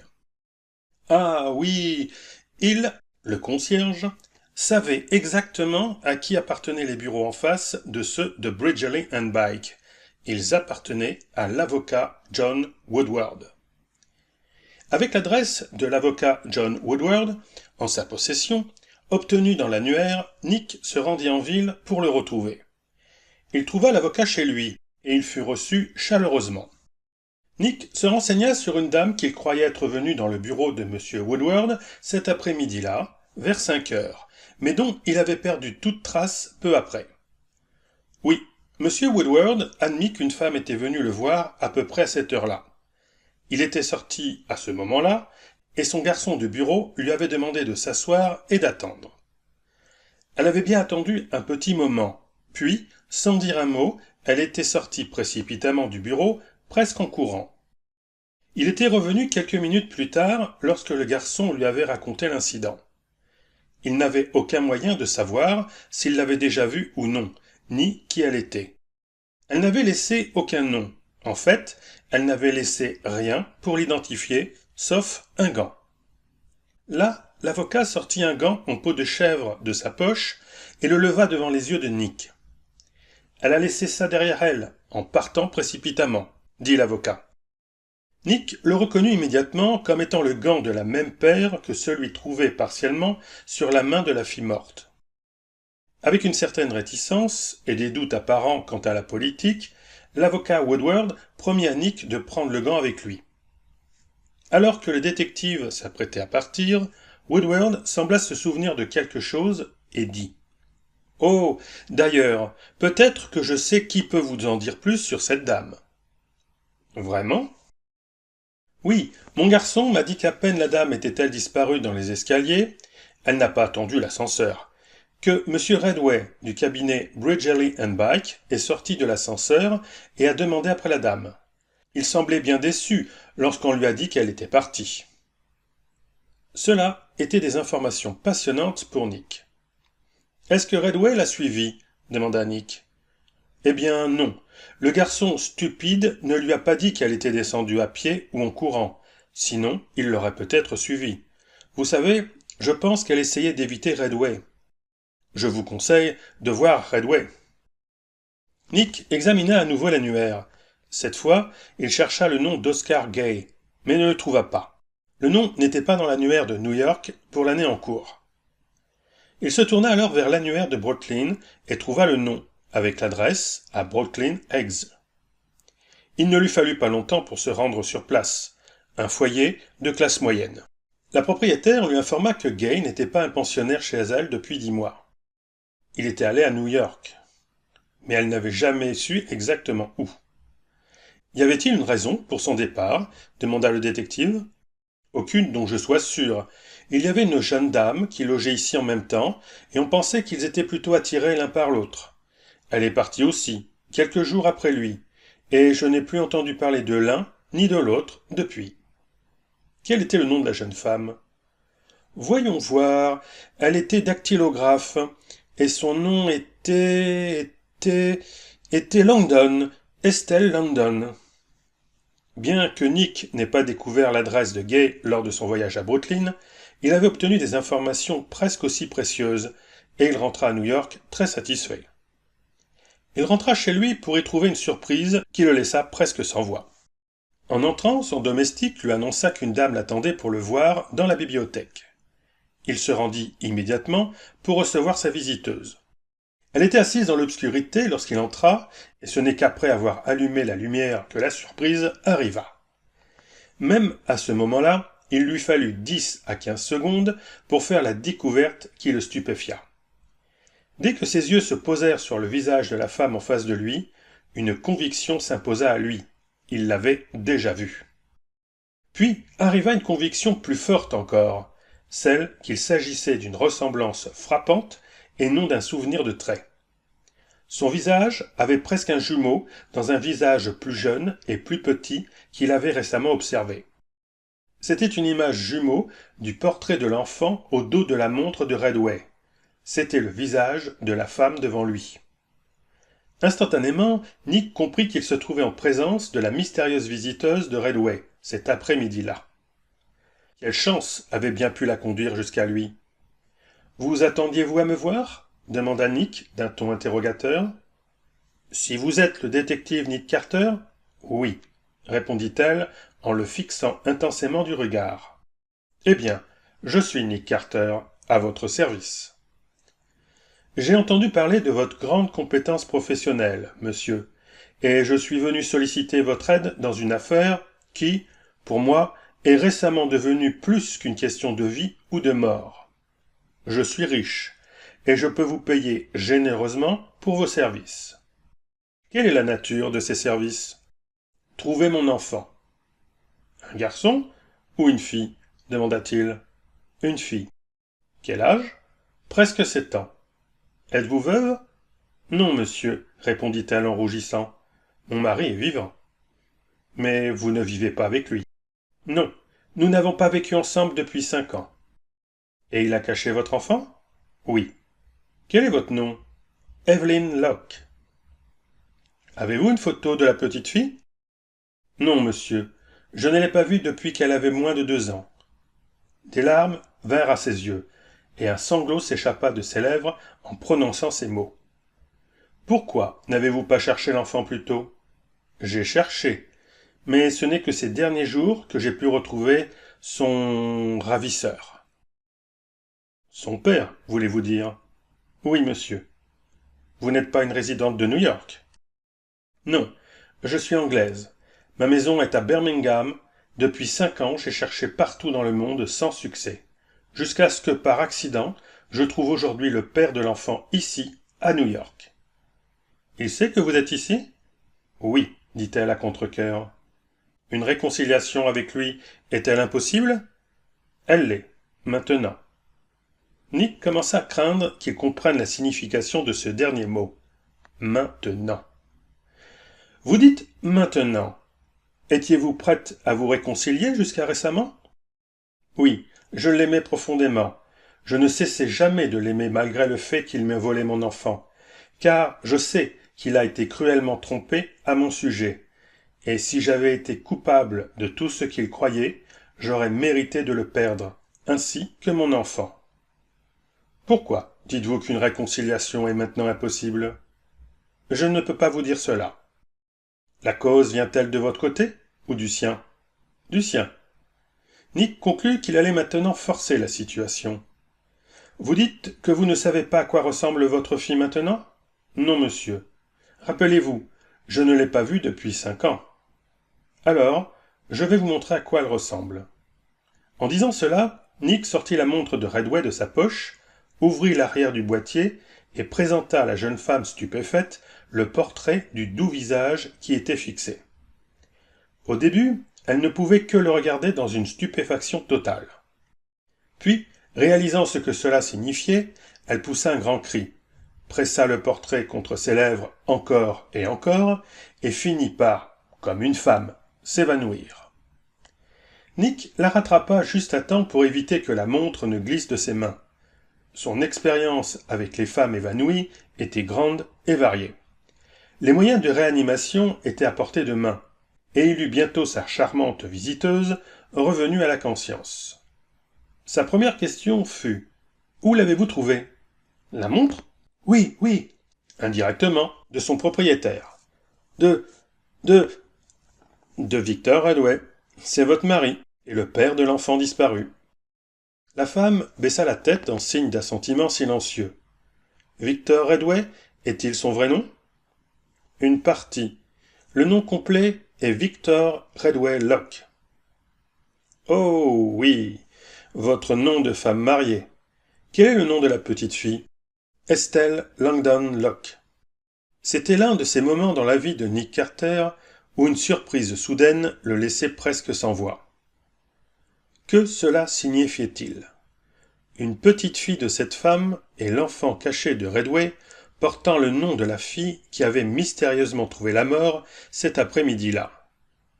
Dès que Nick eut le temps de remettre ses pensées en ordre, il demanda « De qui l'enfant porte-t-elle le nom ?»« De ma tante, la seule sœur de ma mère. »« Où est-elle maintenant ?»« Elle est morte depuis environ 6 ans.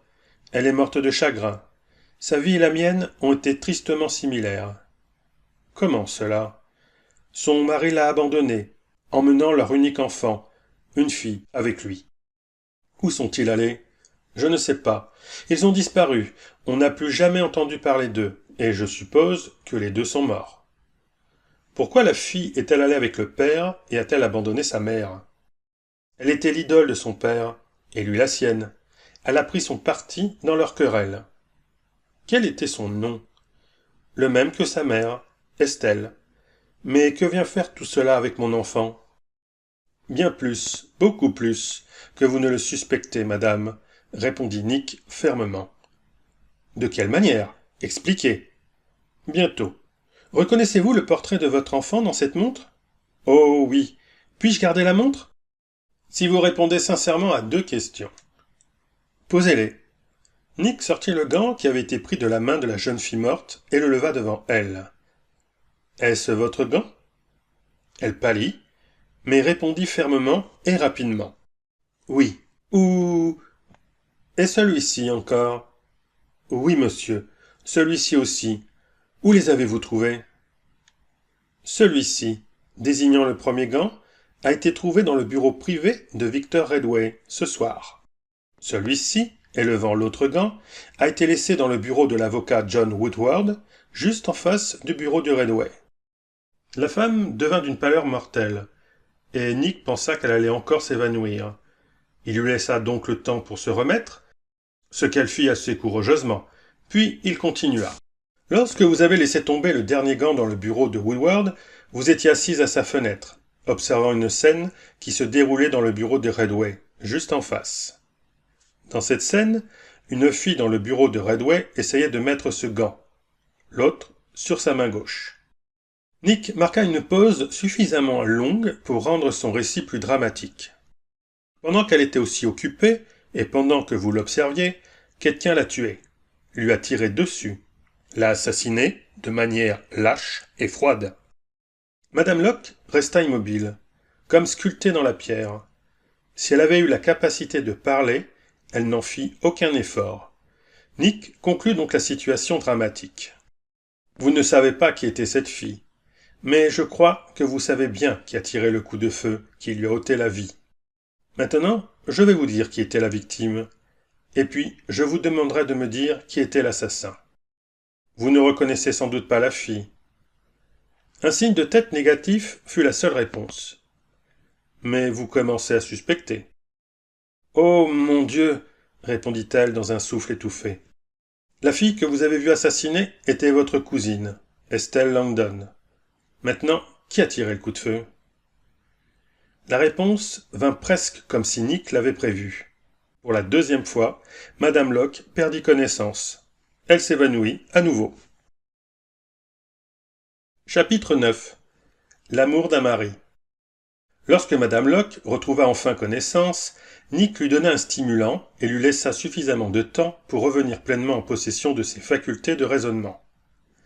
Avant de la presser davantage sur ce qu'elle avait vu depuis la fenêtre de l'avocat Woodward. Lorsqu'il reprit enfin le sujet, il commença par dire « Prenez le temps de réfléchir sérieusement à la situation, Madame Locke, et donnez-moi ensuite votre réponse. » Je peux vous donner ma réponse maintenant, répondit-elle d'une voix faible et tremblante. Toute la réponse que j'ai à donner ?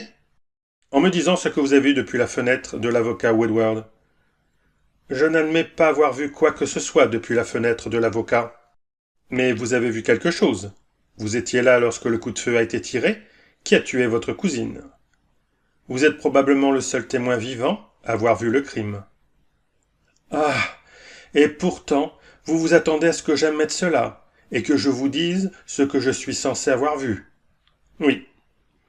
Et pourquoi pensez-vous que je le ferais, si c'était comme vous le supposez? Pas comme si c'était comme je suppose, comme je sais. Je vais vous dire pourquoi je pense, et je suis sûr que vous ne me cacherez rien. Eh bien, parce que vous feriez n'importe quoi pour sauver votre mari. Sauver? Lui?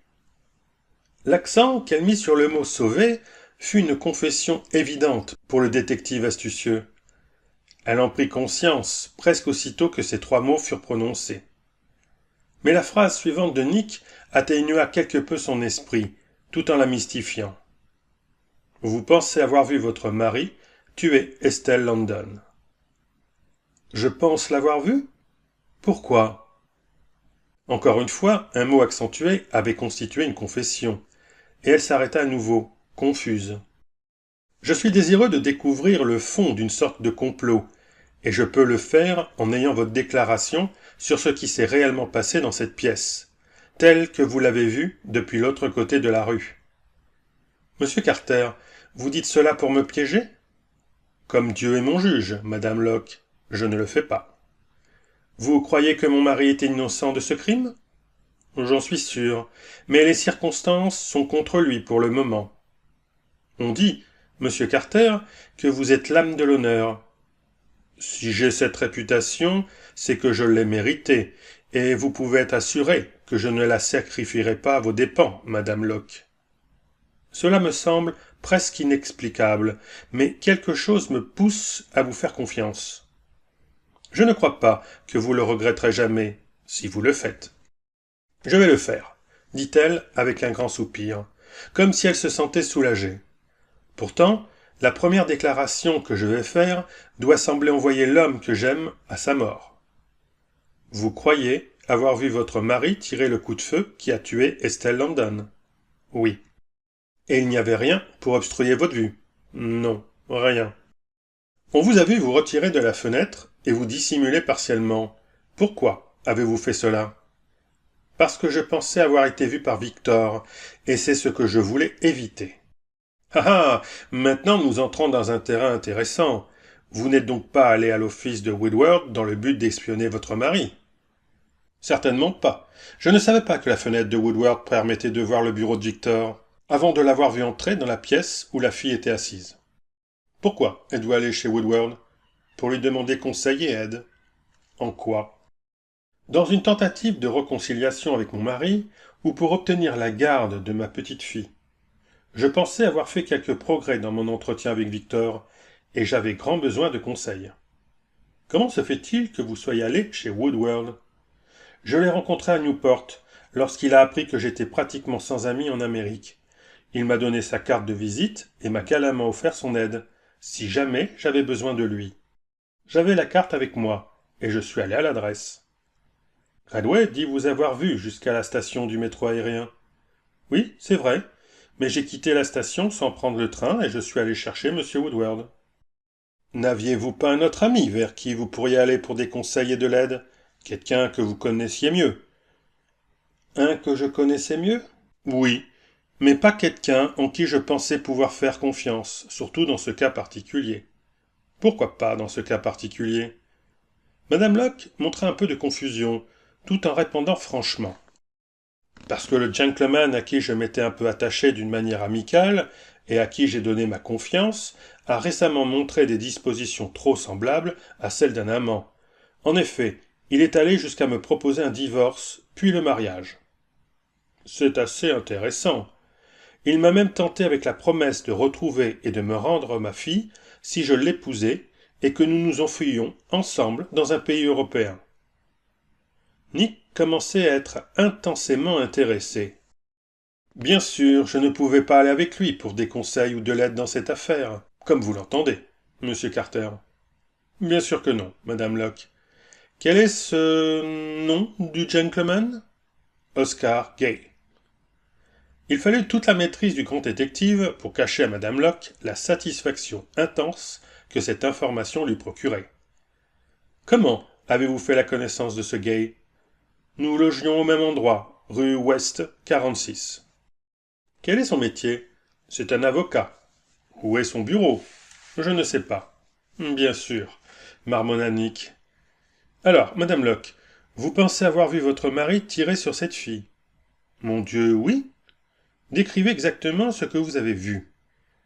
Quand je suis d'abord allé à la fenêtre et que je me suis assis en vue, je n'ai pas remarqué le bureau en face. Le garçon m'a dit que M. Woodward ne serait pas absent plus de 10 minutes. Et j'ai regardé ma montre pour voir s'il disait la vérité. Bien, s'exclama Nick. Quelle heure était-il? 3 minutes avant 5 heures. Lorsque j'ai remis ma montre dans mon sac, j'ai regardé à travers la rue, dans la fenêtre d'en face. Qu'avez-vous vu? Mon mari et une fille, apparemment en pleine controverse. À ce moment-là, Victor a regardé par la fenêtre et m'a vu. C'est donc là que je me suis reculé pour me cacher partiellement. Presque immédiatement après, Victor a traversé la pièce et est sorti par une porte opposée. La fille s'est assise sur une chaise près d'un bureau et a commencé à mettre un gant. À peine 2 minutes s'étaient écoulées quand, à ma grande surprise, j'ai vu mon mari revenir dans le bureau par la porte opposée. Il est directement allé vers la fenêtre et il semblait regarder brièvement vers ma fenêtre. Pendant un instant, il a disparu de ma vue.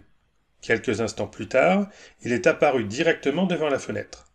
J'ai vu qu'il tenait un pistolet dans sa main. La fille était toujours occupée avec le gant. Sans avertissement, il a pris une visée délibérée et a tiré. La fille s'est affaissée dans la chaise, et sa tête est tombée en avant sur sa poitrine. Et lui? Eh bien, il a semblé regarder brièvement vers ma fenêtre, en montrant son visage, puis il a disparu du côté de la fenêtre d'où il était venu lorsqu'il a sorti le pistolet. Presque immédiatement après, il a traversé la pièce, une nouvelle fois, et a disparu par la porte par laquelle il était entré. Alors, je suis sorti précipitamment du bureau de M. Woodward. Dans ma grande détresse et mon anxiété de récupérer ma fille, je suis venu vers vous, ayant entendu dire que vous manquiez presque jamais de résoudre les affaires qui vous sont confiées. Eh bien, vous avez fait la meilleure chose que vous ayez jamais faite en venant vers moi, madame Locke. Pourquoi? Parce que vous sauverez l'honneur de votre mari, si ce n'est la vie, et je pense que vous récupérez non seulement votre enfant, mais aussi son amour. Mon Dieu, ne vous moquez pas de moi. Je dis la vérité, madame Locke. L'homme que vous avez vu commettre ce crime n'était pas votre mari. Pas mon mari, mais les vêtements, ce large, blond, moustache, les cheveux longs, éclairs, c'est sûr que... Les vêtements étaient un costume dupliqué. Les cheveux et la moustache étaient faux. L'assassin était un double parfaitement organisé de votre mari, qui a pris soin que vous voyiez l'acte commis. Il y avait un écran juste à côté de la fenêtre qui aurait facilement pu être déplacé pour bloquer votre vue. Mais ce n'était pas le cas. Pourquoi êtes-vous si sûr que c'était un double? Un homme déguisé qui a fait l'acte? D'abord, parce que la preuve est claire que le crime a été commis avec la pleine connaissance du meurtrier que vous le voyez, et avec le soin nécessaire pour que vous puissiez le voir. Eh bien, votre mari, s'il était capable de meurtre, n'aurait sûrement pas pour objectif de le commettre sous vos yeux, mais au contraire. Vous avez donc vu votre mari quitter la pièce environ 2 minutes avant 5 heures? Oui. J'ai le témoignage du garçon de l'ascenseur qu'il est allé directement à l'ascenseur et est descendu à la rue. Continuez, s'il vous plaît. Il lui a fallu un certain temps pour contourner le bâtiment où se trouvent les bureaux de Woodward, probablement 5 minutes. Continuez, continuez. Il est allé en effet, car M. Woodward a dit que son garçon lui avait dit que Redway était venu à la porte et avait demandé après vous, presque aussitôt après que vous soyez parti. Vous n'êtes pas sorti par l'ascenseur? Non, j'étais tellement excité que j'ai descendu les escaliers à toute vitesse. Et lui est sorti de l'ascenseur pendant que vous descendiez les escaliers. Bon Dieu!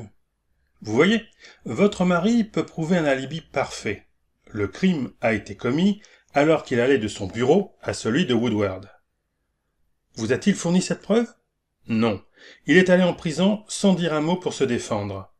Lorsqu'il est revenu, il a trouvé la fille morte. Il a ensuite placé son corps sur le bureau, avec un bras près de sa tête, et l'autre pendu à ses côtés. Sous cette main, il a placé son pistolet. Comment savez-vous cela? Parce que vous dites que l'assassin a laissé le corps affaissé dans la chaise. Il a été retrouvé dans une position différente. Parce que selon votre témoignage, l'assassin a pris le pistolet du bureau où Redway le gardait, et l'a remis en place après avoir terminé son travail. Pourquoi Victor a-t-il arrangé la position du corps de cette manière et placé le pistolet sous la main? Pour suggérer un suicide et protéger l'assassin. Lorsque la théorie du suicide n'a pas tenu, il était prêt à être considéré coupable plutôt que de dire un mot pour jeter le soupçon sur la personne qu'il croit fermement avoir tué Estelle Langdon. Quelle personne? Vous. Il croit que vous l'avez tuée depuis votre position de l'autre côté de la rue et que vous avez fui. La position du corps et la blessure ont certainement donné cette impression, car qui pourrait croire que l'assassin aurait pris position devant une fenêtre publique pour tirer? Et il a fait cela pour moi? Un homme peut-il prouver son amour de manière plus complète? Madame Locke laissa son visage tomber dans ses mains, tandis que de chaudes larmes coulaient entre ses doigts, et elle sanglota. « Oh, Victor! Victor !» Nick la laissa pleurer. Quand elle eut enfin séché ses yeux et leva la tête, il demanda. « Possédez-vous un pistolet, Madame Locke? »« Oui. »« Et l'aviez-vous avec vous cet après-midi? »« Oui. Comment le savez-vous? »« J'ai deviné habilement. Redway savait que vous l'aviez. »« Il savait ?» Le visage de Madame Locke rougit, et Nick ne lui demanda pas comment Redway le savait. Il prit le pistolet de Redway dans sa poche et le lui montra. « Votre pistolet ressemble-t-il à celui-ci? » C'est une copie. Victor a acheté les deux en même temps. Le mien porte ses initiales et le sien porte les miennes. Alors, il pensait qu'il n'y aurait pas de danger que la balle et son pistolet ne correspondent pas, sourit Nick. Qui pourrait être l'assassin déguisé? Ne pouvez-vous pas deviner? Je suppose. Pourquoi? Qui est-ce que je connais? Sûrement pas. Oui, Oscar Gay. Ciel miséricordieux! Quel était son objectif? D'abord, se débarrasser d'une femme. Une femme? Lui et votre cousine, je pense qu'on va découvrir qu'ils étaient mariés en secret. En faisant porter le crime sur Redway, il éliminerait votre mari. Ainsi, il pensait pouvoir se libérer et vous libérer et rendre son mariage avec vous facile. Mais je ne l'aurais jamais épousé. Ne soyez pas trop sûr. Je ne l'aimais pas. Mais vous aimiez votre enfant. Oui, oui. Je suis prêt à risquer ma réputation professionnelle sur le fait qu'il détient l'emplacement de la petite fille et qu'il l'aurait utilisé pour obtenir votre consentement à devenir sa femme. Madame Locke frissonna. À ce moment-là, il y eut un coup à la porte. Le serviteur annonça que mademoiselle Ida était de retour et souhaitait faire son rapport. « Faites-la entrer » ordonna Nick. Chapitre 10. Chick fournit la preuve finale. Ida fut introduite auprès de Madame Locke, puis elle commença son rapport. Elle avait visité le logement de la défunte à Harlem, où elle apprit qu'Estelle avait l'habitude de passer la nuit ailleurs, parfois chez une tante quelque part en banlieue. C'est ce qu'on disait. Elle était partie la nuit précédente, pour rester chez cette tante, mais elle était revenue de manière inattendue très tard dans la nuit.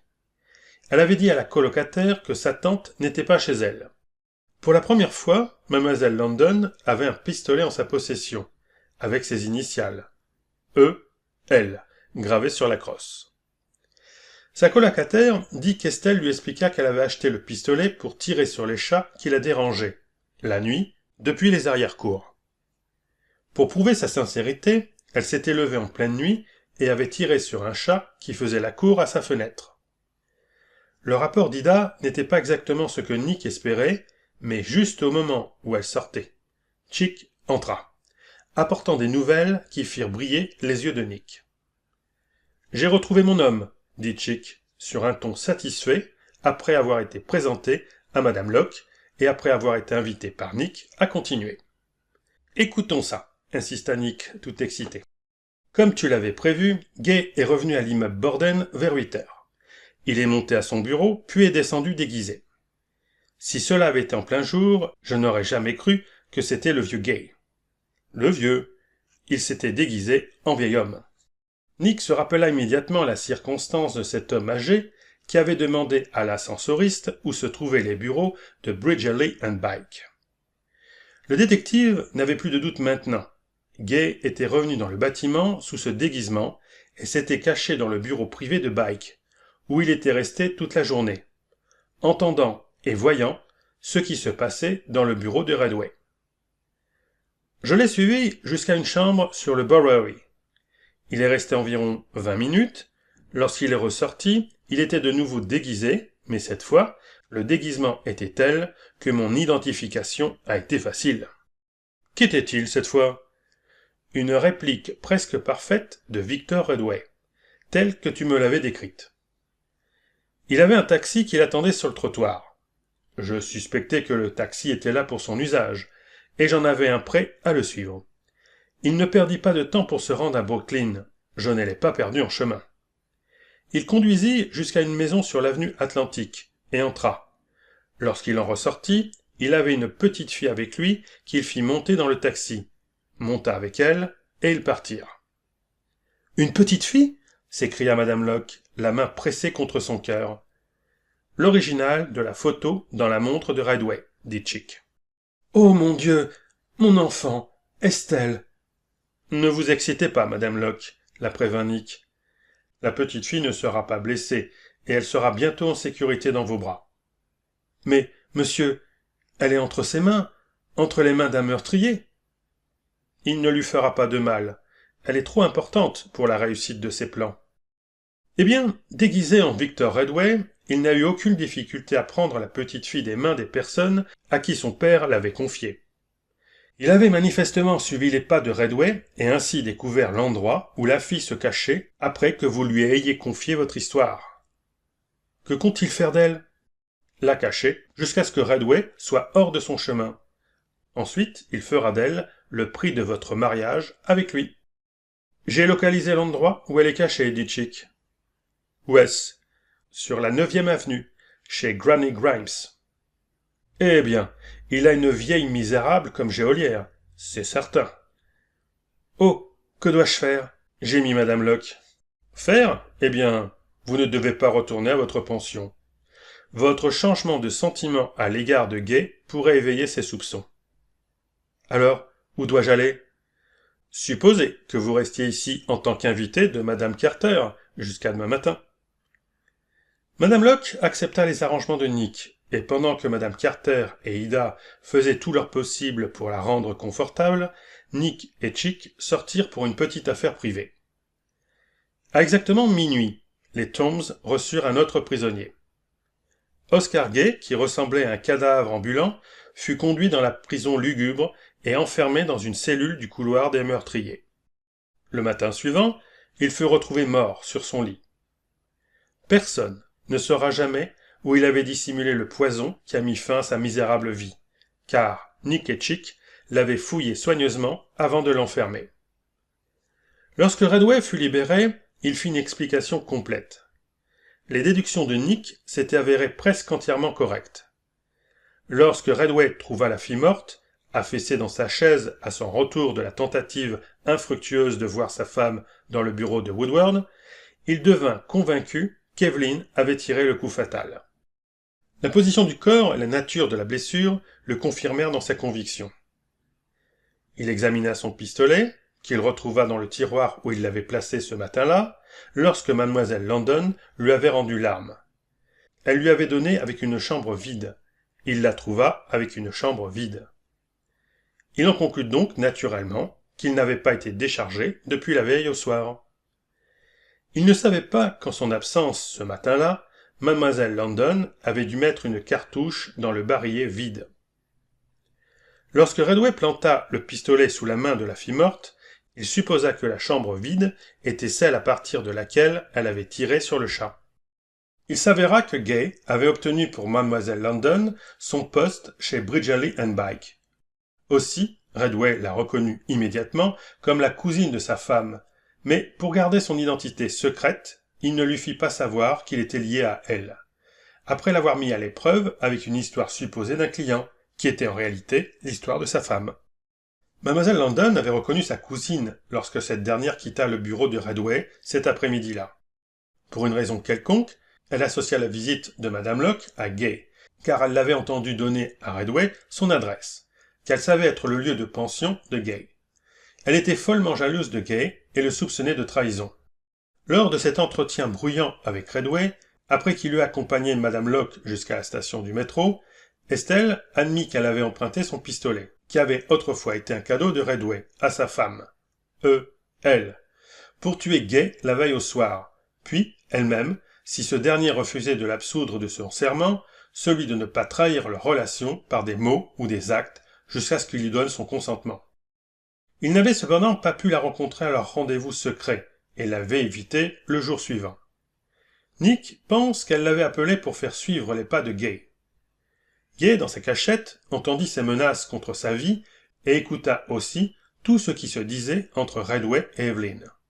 Il prévoya une réconciliation finale entre le couple et sut qu'il ne pourrait gagner qu'en agissant soudainement et de manière désespérée. La fortune sembla lui sourire lorsqu'il vit Madame Locke à la fenêtre d'en face et entendit Redway quitter le bureau. Son impulsion le porta à agir. En un éclair, il avait pris le déguisement de Redway, s'était glissé dans le hall et était entré dans la grande salle pour arriver dans la chambre de Redway, où il tua froidement sa victime sous les yeux de la femme pour laquelle il était prêt à vendre son âme. De là, il descendit les escaliers et se rendit dans sa chambre sur le Bowery, prenant de nombreux risques pour ne pas croiser le véritable Redway en chemin. Dans son repère de Bowery, il se changea à nouveau pour ses vêtements élégants de tous les jours et retourna dans le bâtiment pour affronter Redway. Son objectif initial, en dupliquant les vêtements de Redway et en obtenant la perruque et la moustache qui faisaient de lui un double si parfait, devait être de prendre possession de la petite Estelle de la manière qu'il mit en œuvre si soudainement. Victor Redway Locke et Evelyn Locke retrouvèrent l'amour et la confiance l'un de l'autre. Leur vie était si complètement réunie qu'aucun rapport erroné de malveillants ennemis ne pourra jamais plus les séparer. Chick trouva la petite Estelle, indemne, dans les misérables loges de Granny Grimes et plaça l'enfant dans les bras de sa mère qu'elle avait presque oubliée. La joyeuse petite famille vit désormais paisiblement et tranquillement dans leur charmant domaine anglais. Ils ne se lassent jamais de parler de l'incroyable habileté professionnelle de Nick Carter qui les a sauvés des complots presque réussis d'Oscar Gay.